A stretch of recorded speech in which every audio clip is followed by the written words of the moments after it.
Hello, you guys. Welcome back to my channel. My name is LaShawn, your favorite HR Confessions lady. Let's get into today's video. Are you guys ready for today's section or seminar or video that I'm dropping today? First and foremost, I want to say thank you to everyone who has already subscribed.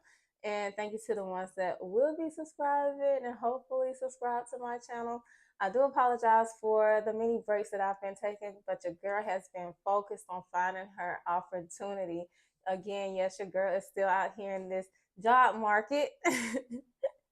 And that goes into today's video. Oh my goodness, you guys. Oh my goodness. And hopefully I can make this video short to kind of sum up some things that I've been experiencing thus far as of February the 25th, 2025 in the job market. Yes, a lot of things have changed with the DEI program going away, but these are some things that I've been experiencing before and currently now in the job market. So you guys bear with me. Hopefully this video is going to be short.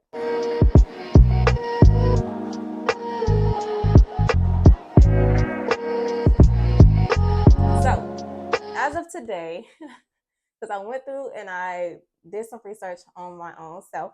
As of today, I've applied to 255 applications.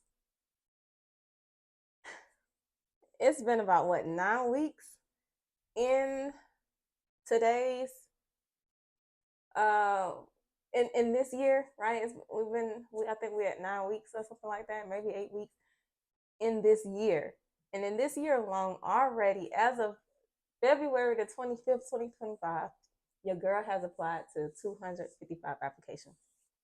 Out of those applications, 8 has contacted me back.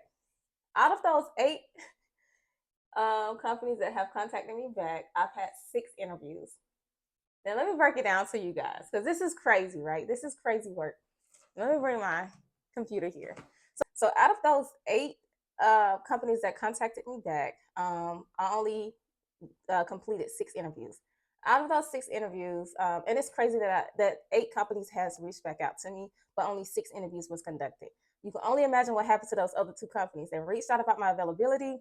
One company that never showed up to the interview also rescheduled it, but still never showed up to that interview. The other company asked for my availability, but never showed up to the interview, or also as well, never responded back to the available time that I have set to conduct interviews. So that's that. So out of those 8 companies that contacted me back, 6 interviews was conducted. Out of those 6, 3 of those interviews, the first interview I got ghosted. That man asked me to send a picture of myself so he could send it over to the hiring manager, and I thought it was very strange. I've never been asked to send a picture of myself so that way he could continue to represent me for the to the hiring manager. No, the hiring manager could see me when the interview is in session, because again, if it's going to be a video interview, that hiring manager have an opportunity to see me, to see if I'm dressed professionally, to see how it will come to an interview. Anywho, I thought it was very strange. No, I did not send a picture, and hopefully you guys haven't experienced that either. That was the most craziest yet. Okay, hold on, wait a minute.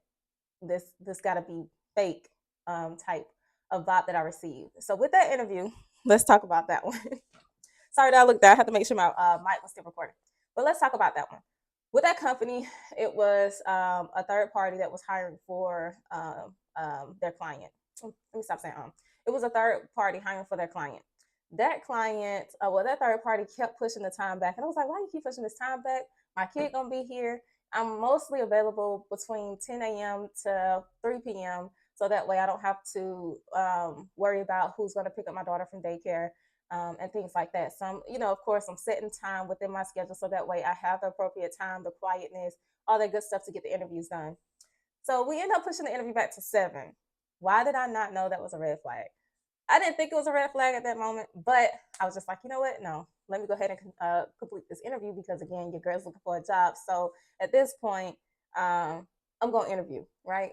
So everybody come back, and I'm just like, okay, you guys keep it down for a little bit, so that way I could finish off this interview. So the interview started. The guy was in his room. The background wasn't blurred. And I was like, okay, wait a minute.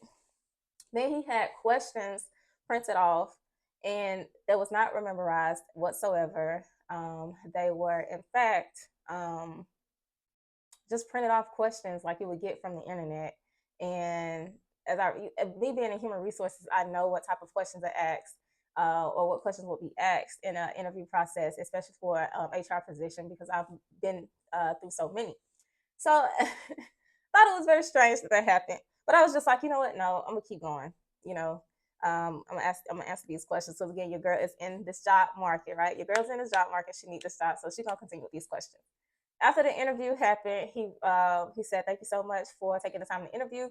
Could you please share a portrait of yourself so that way I could send this over with notes to the hiring team?" I said, "No, I don't feel comfortable with."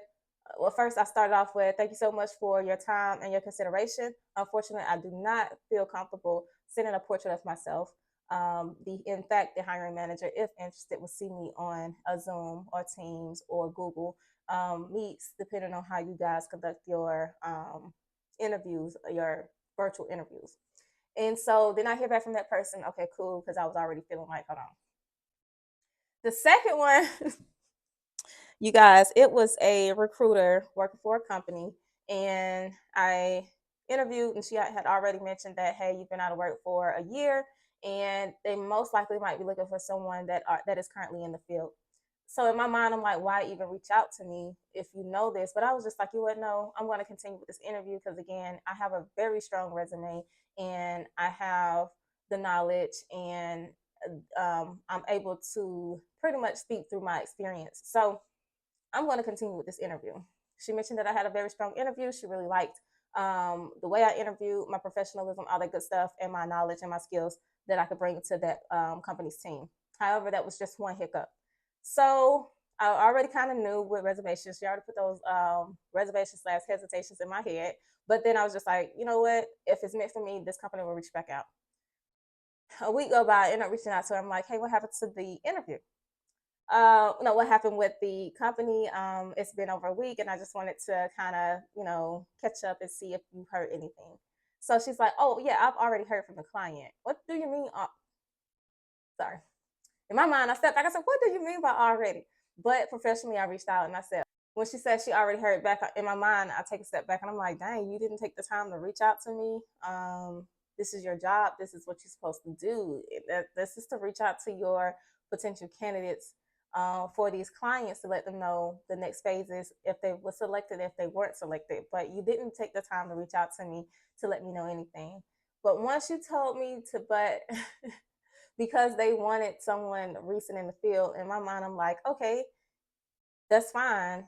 That's the company's decision. But in reality, I've been out of work for a year, and there's no more relevant experience that I'm gonna be able to offer a company because again, I've been out of work for a year. I've been going at this for a year. I've been interviewing for a year. I've been told no for a year and some change now. And to start over this year, pretty much doing the same thing, interviewing, being told no, and just to hear like, hey, they want someone with relevant experience. Why, when you have someone that's fully capable of doing the job as well, and being able to catch up in the HR world, and being able to adapt quickly into your environment. And it's just like, wow, okay, cool. Okay, that's fine. She proceeded to say, reach out to her if I see any jobs on the website that I'm interested in. No, ma'am. I am not reaching out to you. You didn't take the time to reach out to me when you got feedback. And you want me to reach out to you when I see jobs posted that I'm interested in? No, ma'am. No.